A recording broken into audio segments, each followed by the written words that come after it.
नमस्कार दोस्तों, स्वागत है आपका आपके अपने YouTube चैनल डीवर क्लासेस में। आज की क्लास में हम आपको लेके आए हैं संविधान के अंतर्गत एक अपना नया टॉपिक, जो एक महत्वपूर्ण टॉपिक है और मुख्य संविधान से जुड़ा हुआ टॉपिक है, जिसका नाम है अनुसूचियाँ। ठीक है, तो दोस्तों अनुसूचियों के बारे में हम समझें तो अनुसूची जैसे कि नाम से ही समझ में आता है, अनुसूचियाँ यानी कि यहाँ पर संविधान के अंदर वो हिस्से, वो विषय जिनको एक सूची के रूप में हमें संबद्ध करना था, उनको हमने किस में जोड़ा है? अनुसूची में। आपको पता है कि संविधान में अनुच्छेद, भाग और अनुसूचियां दी गई हैं, जिसके अंदर भागों को अनुच्छेदों में बांटा गया है, पर अनुसूचियां जो हैं वो एक सेपरेट टॉपिक है। तो अनुसूचियां जो हैं वो संविधान में कितनी हैं, कब कब कौन कौन सी अनुसूचियां जोड़ी हैं, किस अनुसूची में किस विषय का प्रावधान है, इनकी चर्चा आज हम करने वाले हैं। ठीक है, तो अनुसूची का मतलब समझ में आ रहा है? अनुसूची का मतलब क्या है? ऐसे विषय जिनको सूची के रूप में संविधान में जोड़ना था, उनको हम अनुसूची में जोड़े हैं। ठीक है, हम चर्चा करें सबसे पहले मूल संविधान में। तो जो हमारा मूल संविधान था, जब संविधान बना था उस समय मूल संविधान में अनुसूचियों की संख्या कितनी थी? तो उस समय अनुसूचियां थी हमारी 8। पर वर्तमान जो संविधान है हमारा, उसमें अनुसूचियां कितनी हो जाती हैं? तो अभी वर्तमान में हो जाती हैं 12 अनुसूचियां। अब बाद में जो 4 अनुसूचियां जुड़ी हैं उनको हम विस्तृत चर्चा करेंगे। पहले हम देख लेते हैं एक एक करके अनुसूचियों को, कि एक एक करके जो अनुसूचियां हैं वो कौन कौन सी हैं। सबसे पहले बात करते हैं हम जो हमारी पहली अनुसूची है उसके बारे में। ठीक है, पहली अनुसूची जो है वो किससे जुड़ी है? भारत के राज्य तथा संघ शासित प्रदेशों से। यानी इसमें इस सूची में ये लिखा है कि भारत के अंदर जितने भी राज्य हैं और जितने भी केंद्र शासित प्रदेश रहेंगे, उनको हम रखेंगे पहली अनुसूची के अंदर। तो चर्चा कर लेते हैं थोड़ा सा। वर्तमान में कितने राज्य हैं? तो वर्तमान में हमें मिलेंगे भारत में 28 राज्य और मिलेंगे 8 केंद्र शासित प्रदेश। और इनका राज्यों का और केंद्र शासित प्रदेशों का जो गणित है वो बीच में थोड़ा सा चेंज हो चुका है, इसलिए हम थोड़ा सा इस पर चर्चा कर लेते हैं। जैसे पहले हमारे पास 29 राज्य थे और 29 में से एक राज्य यानी जम्मू कश्मीर ये चला जाता है, तो हमारे पास राज्यों की संख्या बची है 28। और संघ शासित प्रदेशों की अगर बात करें तो इनका गणित कुछ इस तरह से है कि पहले हमारे पास 7 केंद्र शासित प्रदेश थे। जम्मू कश्मीर को हमने राज्य के दर्जे से हटाकर केंद्र शासित प्रदेश बना दिया और उसको 2 केंद्र शासित प्रदेश में बांट दिया, तो कितने हो जाते हैं? 9। परंतु उसी दौरान हमने 2 केंद्र शासित प्रदेशों को मिलाकर एक कर दिया। कौन कौन से? तो दमन और दीव और दादर नागर हवेली, इनको मिलाकर एक कर दिया। तो वर्तमान में हमारे पास इनकी संख्या कितनी बचती है? 8 बचती है। ठीक है, तो वर्तमान में केंद्र शासित प्रदेश हैं 8 और राज्य हमारे पास 28। ठीक है, और इनके नाम वगैरह आप लोग देख लेंगे। ठीक है, आगे हम चलें तो दूसरी जो अनुसूची है वो आती है।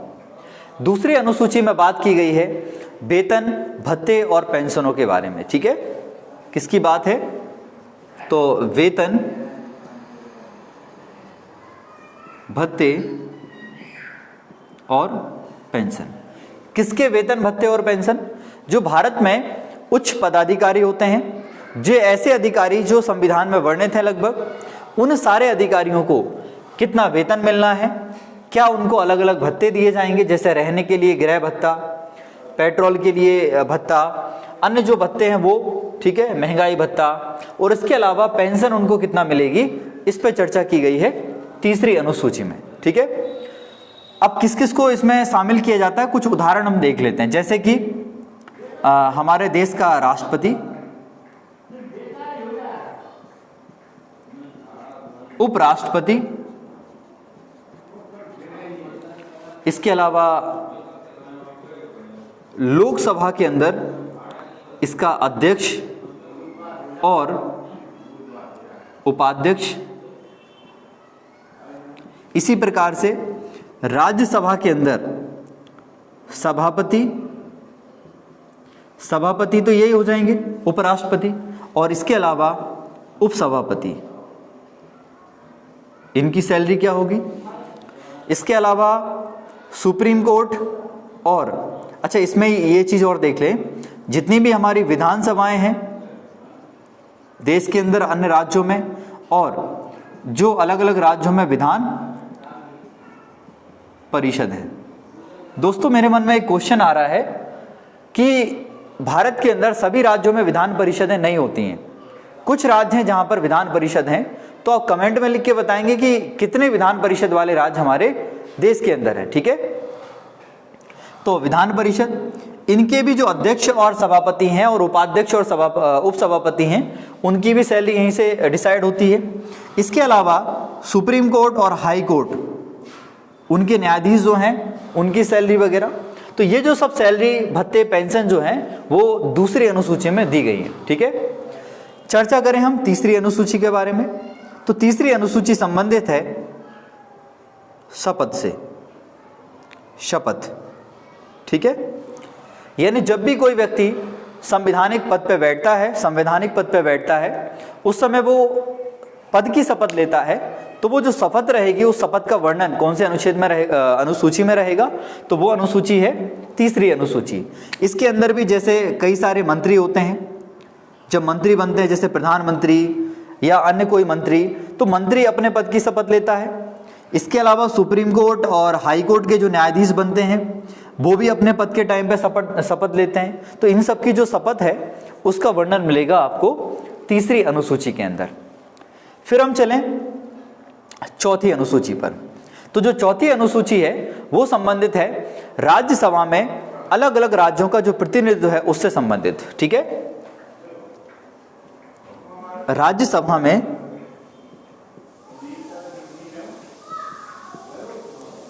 प्रतिनिधित्व कितना रहेगा, किस राज्य का कितना प्रतिनिधित्व रहेगा, उसके बारे में दिया है चौथी अनुसूची में। अच्छा, इसमें दो तीन बातें थोड़ा सा याद रखना है। एक महत्वपूर्ण बात जो है उसको याद रखना है कि भारत के अंदर सर्वाधिक राज्यसभा में प्रतिनिधित्व किस राज्य का है। ठीक है, वो याद रखना है। तो सर्वाधिक प्रतिनिधित्व किसका है, यूपी का है। यहाँ पर 31 जो सीटें हैं राज्यसभा की वो यूपी के पास है। तो ये याद रखना है कि राज्यसभा में सर्वाधिक प्रतिनिधित्व किसका है, यूपी का है। चलें आगे, तो अगली अनुसूची आती है पांचवी अनुसूची। पांचवी अनुसूची संबंधित किससे रहेगी, तो ये संबंधित है अनुसूचित क्षेत्र और अनुसूचित जनजातियों के प्रशासन एवं नियंत्रण के बारे में। अनुसूचित क्षेत्र एवं अनुसूचित जनजातियों का प्रशासन एवं नियंत्रण। देश के अंदर ऐसे क्षेत्र जिनको सरकार ने अनुसूचित क्षेत्र घोषित करके रखा है, वहां पर रहने वाली जो जनजातियां हैं वहां पर किस तरह का प्रशासन होगा, सरकार उन पर किस तरह का नियंत्रण रखेगी, क्योंकि वहाँ का जो पूरा संस्कृति होती है, वहाँ का रहन सहन होता है, वहाँ के लोगों की भाषाएं होती हैं, वो बिल्कुल अन्य देश के भारत के अन्य राज्यों से क्या होती हैं, डिफरेंट होती हैं। तो वहाँ पर हर व्यक्ति अपने तौर तरीके से रहता है, तो सरकार वहाँ पर वैसा शासन नहीं चला सकती जैसा अन्य राज्यों में चलाती, इसलिए वहाँ का कुछ डिफरेंट शासन रहता है। जैसे कुछ क्षेत्रों में ऐसा भी प्रावधान किया गया है कि वहाँ पर पंचायत व्यवस्था ना हो, जो स्थानीय शासन वहाँ पर जैसा चलता है वहीं पर वैसे ही चलने दिया जाए। तो इस तरह के प्रावधान जो है वो सरकार ने करके रखे हुए हैं, क्योंकि वो जनजातियाँ बहुत ज़्यादा पिछड़ी हैं और ऐसा भी होता है कि वो जनजातियाँ हम सामान्य लोगों से थोड़ा सा डर के रहती हैं, इस कारण से वो हमें नुकसान पहुँचाने लगती हैं। तो ये प्रावधान रहेगा। इसके पश्चात छठवीं अनुसूची जो आती है हमारी, वो संबंधित किससे रहेगी, तो ये भी इसी का एक हिस्सा है। ये संबंधित रहेगी हमारे भारत के अंदर कुछ राज्य हैं जिनकी बात करें हम, असम, त्रिपुरा, मेघालय और मिजोरम। इन चार राज्यों का जो जनजातीय क्षेत्र है ना, असम, त्रिपुरा, मेघालय और मिजोरम के जनजातीय क्षेत्र का प्रशासन का प्रावधान रखा गया है 6वीं अनुसूची में। इनको याद इस तरह से रख सकते हो आप। एटीएम तो सब यूज करते हैं ना, एटीएम के अलावा एक एम और जोड़ देना एटीएम में, तो क्या हो जाएगा एटीएमएम। तो जो एटीएमएम राज्य हैं वहां का प्रशासन कैसा होगा, इसका प्रावधान है 6वीं अनुसूची में। ठीक है, इसके बाद हम चलें तो अगली अनुसूची आती है हमारी 7वीं अनुसूची। ठीक है, 7वीं अनुसूची। 7वीं अनुसूची बहुत ही महत्वपूर्ण अनुसूची है, क्योंकि इसमें क्या दिया हुआ है, तो केंद्र और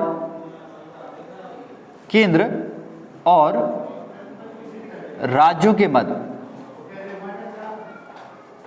के मध्य क्या, शक्तियों का बंटवारा, शक्तियों का विभाजन कह सकते हैं हम। ठीक है, केंद्र और राज्यों में जो शक्तियां बटेंगी उनका विभाजन किया गया है 7वीं अनुसूची में, जिसके अंतर्गत हम देखते हैं जैसे कर है और कुछ आय होती हैं, उनका वितरण किस तरह से होगा, यानी राज्य सरकार कितना लेगी, केंद्र सरकार कितना लेगी, वो सारे प्रावधान इसी सूची के अंतर्गत आते हैं। इस सूची में हमने केंद्र और राज्यों के बीच में जितने भी विषय हैं उन सारे विषयों को 3 भागों में बांट दिया है।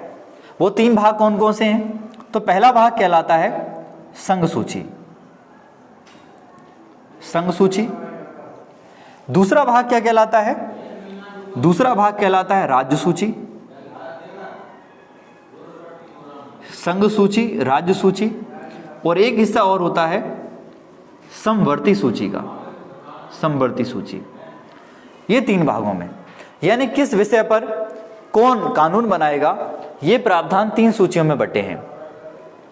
संघ सूची के अंदर कुल 97 विषय थे हमारे मूल संविधान में, पर उनको वर्तमान में हमने बढ़ाकर कितना कर दिया, तो बढ़ाकर कर दिया हमने 100। तो वर्तमान के समय संघ सूची में कितने विषय शामिल हैं, तो 100 विषय शामिल हैं, और इन विषयों पर कानून कौन बनाएगा, संघ बनाएगा, यानी केंद्र सरकार केंद्र में बनेगा, यानी संसद कानून बनाएगी। ठीक है, तो संघ सूची के विषयों पर कानून कौन बनाता है, संघ बनाता है, यानी हमारी संसद बनाएगी केंद्र में। इन विषयों में अगर कुछ उदाहरण हम देखें, कौन कौन से ऐसे विषय हम देखने को मिलते हैं, जैसे विदेशी मामले, विदेशी मामले हो जाते हैं। इसके अलावा जैसे इसी के अंदर हम बात करें रक्षा, देश के अंदर जो रक्षा का विषय है उस पे कानून केंद्र बनाता है। इसके अलावा जैसे कि जनगणना हो गई, उसके संबंध में भी केंद्र ही पूरा काम देखता है। ठीक है, तो ये जैसे और भी देखें तो आप जैसे रेलवे हो जाता है, इस पे भी केंद्र का ही कानून बनता है। ठीक है, इसके अलावा राज्य सूची की हम चर्चा करें तो राज्य सूची के जितने भी विषय रहेंगे उन पे कानून कौन बनाएगा, राज्य सरकार बनाएगी। पर दोस्तों एक बात ध्यान रखना है, राज्य सूची के जो विषय हैं अगर वो राष्ट्रीय हित से जुड़े हुए होते हैं तो उन पे कानून संघ भी बना सकता है। ठीक है, तो सामान्यतः राज्य सूची के संबंध में कानून बनाएगा कौन, तो जो राज्यों की विधानसभाएं हैं वो कानून बनाएंगी। ठीक है, कानून कौन बनाएगा, राज्यों की विधानसभाएं। पर वही अब बात एक ये रहेगा कि अगर कोई विषय राष्ट्रीय महत्व से जुड़ा हुआ है, राष्ट्रीय हित से जुड़ा हुआ है, तो राष्ट्रीय हित के विषय पर भले ही वो विषय राज्य सूची का विषय हो, अगर वो राष्ट्रीय हित से जुड़ा है तो उस पर भी कानून कौन बनाएगा, केंद्र बनाएगा। ठीक है, राष्ट्रीय हित के विषय पर कानून कौन बनाएगा, हमारी संघ बनाएगा। अब चलें इसके अंदर कितने विषय शामिल हैं, तो इसके अंदर मूल संविधान में कितने थे, 61 थे, पर वर्तमान में बढ़ाकर कितने कर दी, सॉरी मैंने उल्टा बोल दिया, मूल संविधान में थे 66 विषय, उनको घटाकर वर्तमान संविधान में कितने कर दिए, तो वर्तमान संविधान में कर दिए 61 विषय। ठीक है,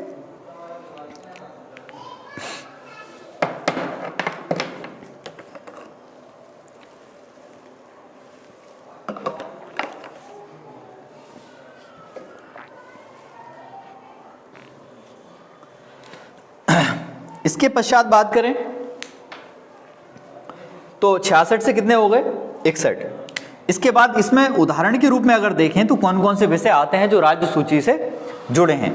जैसे हम बात करें पुलिस व्यवस्था, ये राज्य सरकार का विषय है। जेल, ये राज्य का विषय है। स्वास्थ्य, ये राज्य का विषय है। ये सारे विषय किससे संबंधित हैं? राज्य से। चलते हैं समवर्ती सूची में, तो इसमें संघ और राज्य मिलकर कानून बनाते हैं। संघ और राज्य जो है वो मिलकर कानून बनाते हैं, परंतु इसमें भी एक बात चीज ध्यान रखना है महत्वपूर्ण, कि अगर दोनों में कानून को लेकर बहस होती है और दोनों के कानून में समानता होती है, असमानता होती है, तो किसके कानून को महत्व दिया जाएगा? संघ द्वारा जो बनाया गया कानून है उसको ही स्वीकार किया जाता है। ठीक है। इसके बाद इसमें विषय की अगर बात करें तो मूल संविधान में थे 47 विषय, वर्तमान में बढ़ाकर कितने कर दिए इनको? तो 52 विषय वर्तमान में बढ़ाकर कर दिए गए। इसमें कुछ उदाहरण की चर्चा करें तो समवर्ती सूची के अंतर्गत आते हैं, जैसे शिक्षा। आपने देखा होगा शिक्षा में दोनों राज्य और केंद्र दोनों ही मिलकर जो है कानून बनाते हैं। इसके अलावा जैसे आपने ये भी देखा होगा कुछ राज्यों के बोर्ड चलते हैं शिक्षा के क्षेत्र में, कुछ केंद्र के बोर्ड होते हैं, जैसे CBSE ये केंद्र का बोर्ड है। इसके अलावा MP board, UP board, Rajasthan board ये राज्यों के बोर्ड चलते हैं। इसी प्रकार स्कूल भी चलते हैं। जो सरकारी स्कूल गाँव में चलते हैं वो नॉर्मली राज्य सरकार चलाती है, पर इसके अलावा कुछ अन्य स्कूल होते हैं जैसे नवोदय विद्यालय हो गए, KVS हो गए, ये केंद्र सरकार के द्वारा चलाए जाते हैं। शिक्षा एक विषय हो गया। इसके अलावा और क्या हो सकता है इसमें? तो विवाह और तलाक से संबंधित विषय, विवाह एवं तलाक, ये विषय भी समवर्ती सूची के विषय होते हैं। इसके अलावा कुछ फौजदारी और दीवानी जो न्यायालय होते हैं उनमें जो विधि बनती है, फौजदारी और दीवानी जो विधियां बनती हैं उससे संबंधित विषय भी समवर्ती सूची के अंतर्गत ही आते हैं। तो दोस्तों ये थी आपकी 7वीं अनुसूची। ठीक है। अब चलते हैं हम अगली अनुसूची पर। तो अगली अनुसूची आती है हमारी 8वीं अनुसूची। ठीक है। 8वीं अनुसूची के अंदर क्या दिया है? इसमें दिए हैं हमारी भाषाएं। संविधान के अंदर जिन भाषाओं को मान्यता प्राप्त है वो भाषाएं कितनी हैं? तो वो है टोटल 22 भाषाएं। कुल कितनी भाषाएं हैं? 22। पर ध्यान रखना ये मूल संविधान में कितनी थी ये भी पूछा जा सकता है आपसे। तो ये मूल संविधान में कितनी थी? 18। ठीक है। 18 थी मूल संविधान में।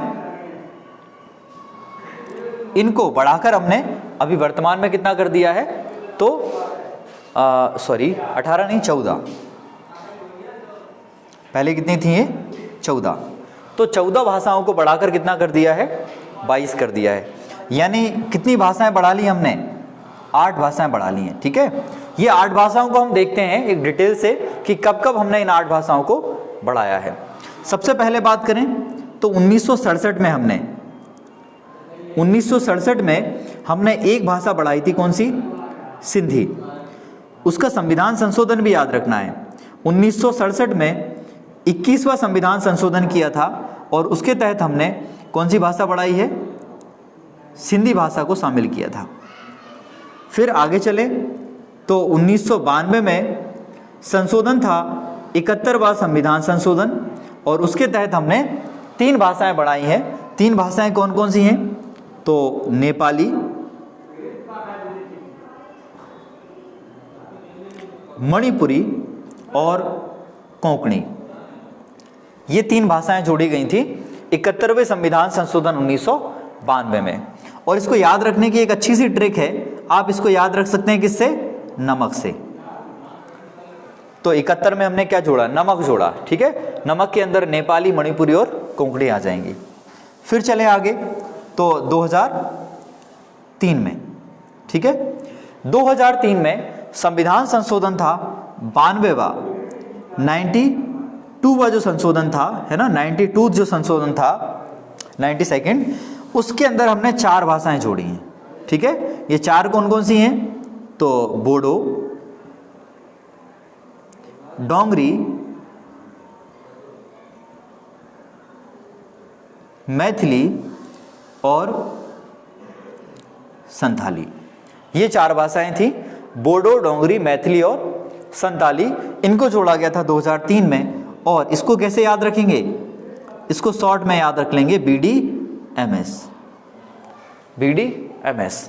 इस तरह से तो एक भाषा, फिर 3 भाषाएं 4 और 4 भाषाएं 8, इस तरह से टोटल 8 भाषाएं जोड़कर वर्तमान में संविधान में कितनी भाषाएं हो गई? 22 भाषाएं हो गई। ठीक है, उसके बाद चलते हैं अगली अनुसूची पर। वो अनुसूची कौन सी है? 9वीं अनुसूची। ठीक है, जो 9वीं अनुसूची है वो हमने बाद में जोड़ी, क्योंकि हमने पहले ही पढ़ा था कि मूल संविधान में कितनी अनुसूचियां थी? तो मूल संविधान में थी 8। तो 9वीं अनुसूची को हमने संविधान बनने के पश्चात जोड़ा है, मतलब कोई ना कोई संविधान संशोधन हुआ है। ठीक है, तो 9वीं अनुसूची के लिए संविधान संशोधन कौन सा रहेगा? प्रथम संविधान संशोधन कब हुआ? 1951 में। और इसके तहत सबसे पहले संपत्ति का जो अधिकार था, जो मूल अधिकार से हटा के हमने 300A में रख दिया था, उससे ही संबंधित ये भी प्रावधान था कि संपत्ति के अधिग्रहण, मतलब सरकार अगर संपत्ति का अधिग्रहण करेगी तो संपत्ति के अधिग्रहण की विधियां क्या रहेंगी? क्या नियम होगा कि संपत्ति के जो अधिग्रहण है जब सरकार करेगी तो उसकी विधि क्या रहेगी? इससे संबंधित कानून है 9वीं अनुसूची में। अच्छा, जब ये अनुसूची जोड़ी गई उस समय प्रावधान ये किया गया था कि कभी भी अगर सरकार संपत्ति का अधिग्रहण करती है तो उस समय न्यायालय आप नहीं जा सकते, मतलब संपत्ति के अधिग्रहण की विधियों के संबंध में न्यायालय जो है उसके दरवाजे बंद थे। मगर क्योंकि ये उचित नहीं था, इसीलिए बाद में संविधान में सुधार किया गया और सुधार करके 11 जनवरी 2007 को ये प्रावधान किया गया कि व्यक्ति कुछ मामलों में जो मामला मूल अधिकार से जुड़ा हो, है ना, इसमें ध्यान क्या रखना है?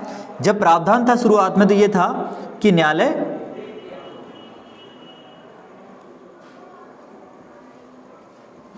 नहीं जा सकते, ये प्रावधान था। परंतु बाद में इसमें सुधार करके कब? तो 11 जनवरी 2007 में। ठीक है, तो 11 जनवरी 2007 में यह प्रावधान किया गया कि अगर संपत्ति के अधिग्रहण के संबंध में मूल अधिकारों का अगर हनन होता है तो हम कहां जा सकते हैं? न्यायालय जा सकते हैं। ठीक है, उस समय क्या कर सकते हैं? न्यायालय जा सकते हैं, यह प्रावधान किया गया। तो ये अनुसूची थी आपकी 9वीं अनुसूची, जिसमें प्रावधान था कि संपत्ति के अधिग्रहण की जो विधियां हैं वो क्या होंगी, ये दिया हुआ था। ठीक है, इसके बाद जो अनुसूची बचती है हमारी 3 और अनुसूचियां बच गई। ठीक है, उसकी हम चर्चा करते हैं। तो अगली अनुसूची जो है वो है हमारी 10वीं अनुसूची। ठीक है, 10वीं अनुसूची, और 10वीं अनुसूची जो है इसको भी हमने बाद में जोड़ा है।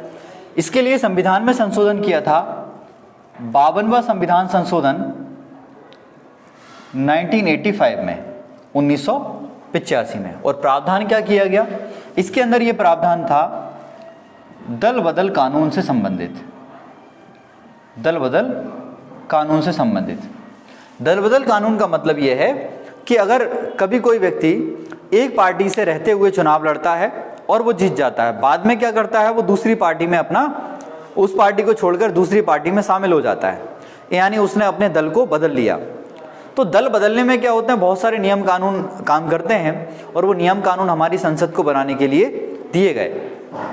तो दल बदल कानून जो है उसका प्रावधान मिलेगा आपको 10वीं अनुसूची में। ठीक है, अब याद कैसे रखें इसको? तो बहुत आसान सी चीज है। एक गाना आपने सुना होगा, 10 बहाने करके ले गई दिल।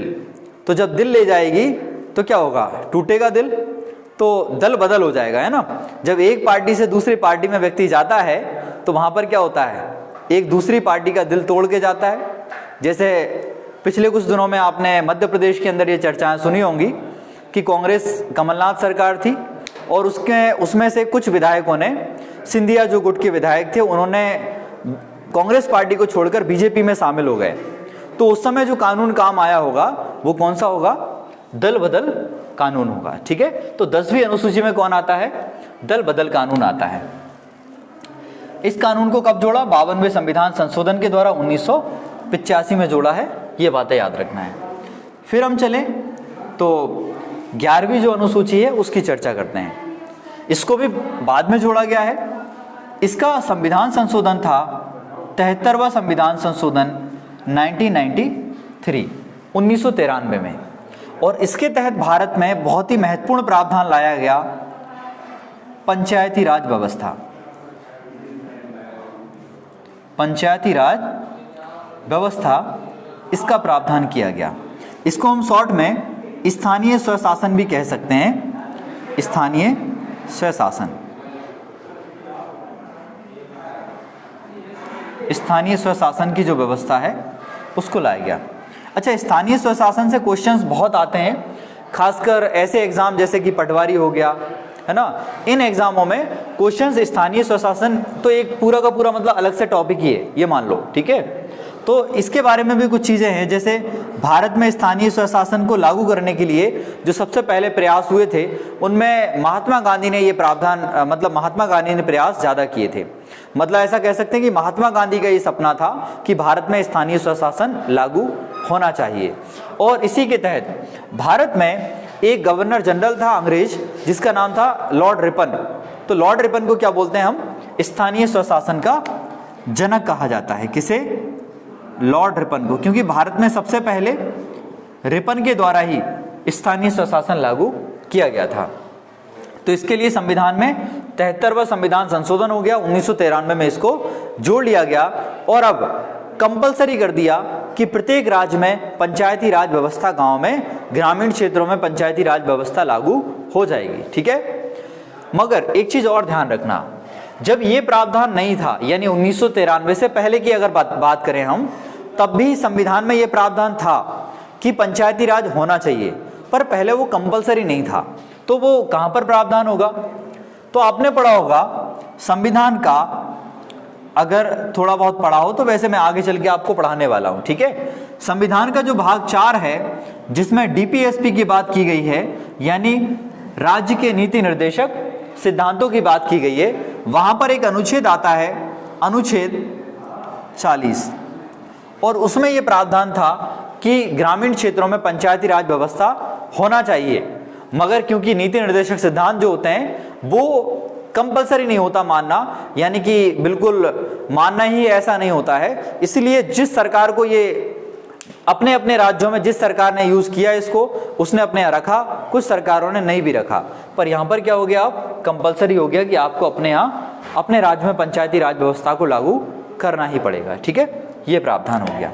इसके बाद बात करें, अगली अनुसूची आती है 12वीं अनुसूची, और इसके लिए संविधान में संशोधन होता है 74वां संविधान संशोधन 1993 में ही, ठीक है, 1993 में ही हुआ। और इसके तहत क्या हुआ, जो शहरी क्षेत्र हैं वहां पर भी स्थानीय स्वशासन होना चाहिए। तो यहां पर क्या था, ग्रामीण क्षेत्र में, यहां पर ग्रामीण क्षेत्र में स्वशासन था, यहां पर क्या होगा, शहरी क्षेत्र में स्वशासन होगा। शहरी क्षेत्र में स्वशासन लागू किया गया और इसको नाम दिया गया नगरीय निकाय। इसको क्या बोलते हैं, नगरीय निकाय व्यवस्था। जैसे कि छोटे शहरों में नगर पंचायतें होती हैं, उससे बड़े नगर पालिका, फिर उससे बड़े नगर निगम होते हैं। ये प्रावधान किया गया 74वें संविधान संशोधन में। हाँ, अच्छा, मैं एक चीज बताना भूल गया कि 73वां जो संविधान संशोधन है, इसके अंदर पंचायती राज के कितने विषय दिए गए हैं इस सूची में, तो इसमें विषयों की संख्या है 29। मतलब 29 विषय ऐसे होंगे जिन पर कौन कानून बनाएगा, पंचायतें जो है वो कानून बना सकती हैं।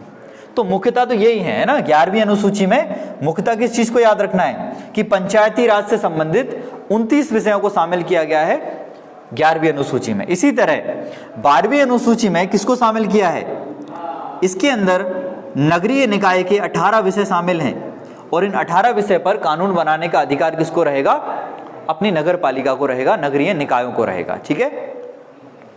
तो ये थी हमारी टोटल 12 अनुसूचियां, और ये अनुसूचियां हमने कंप्लीट की, ठीक है। अच्छा, ये वीडियो आपने देखी होगी, पर अगर आपने पुरानी जो वीडियोस हैं उनको नहीं देखा है तो पहले आप प्लेलिस्ट में जाके उन वीडियोस को देख लें, जिससे आगे वाली जो वीडियोस है उनको देखने में आपको मजा आएगा और सीढ़ी दर सीढ़ी जो है आप चलते जाएंगे। ठीक है, तो दोस्तों आज की क्लास ये थी।